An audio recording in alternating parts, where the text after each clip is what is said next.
Well, it's interesting that the speculation is that he had a temperature surrounding him of -40. I just can't believe that anyone could survive for 5.5 hours at -40. Um, and my understanding is that there were no medical problems with him when he landed, which means that, according to my reports, he had no frostbite.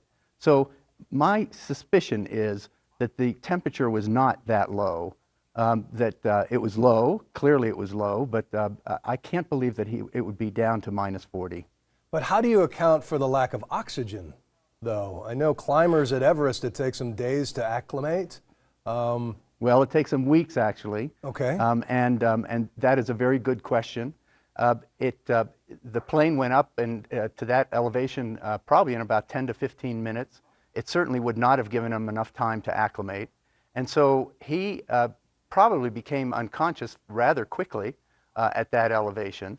And perhaps with the cold, and if it was in the range of 0 to perhaps 30 degrees, then perhaps he went into what we call this slowing down of the machinery state, or hibernation, that might have protected him and caused him not to need as much oxygen as normally we would if we were exerting ourselves or even sitting here on TV.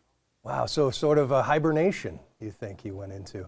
I was reading some of the studies. The 5 people that survived 39,000 feet altitudes in wheel wells, most of them were politically motivated. They were seeking asylum. So there are theories that some people psychologically are just so motivated to survive this.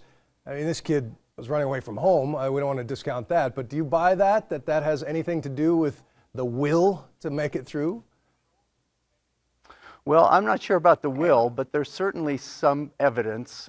We're doing some studies on the genetics of who can survive these kinds of hypoxic environments at the Altitude Research Center at the School of Medicine. And we have found that there are some people who are better adapters, who can acclimate much better than others. So perhaps he was lucky in many respects, one of which is that he had the right body composition and genetic composition to survive one of these kinds of extreme conditions. Possibility of brain damage, though, I'm sure you have to worry about.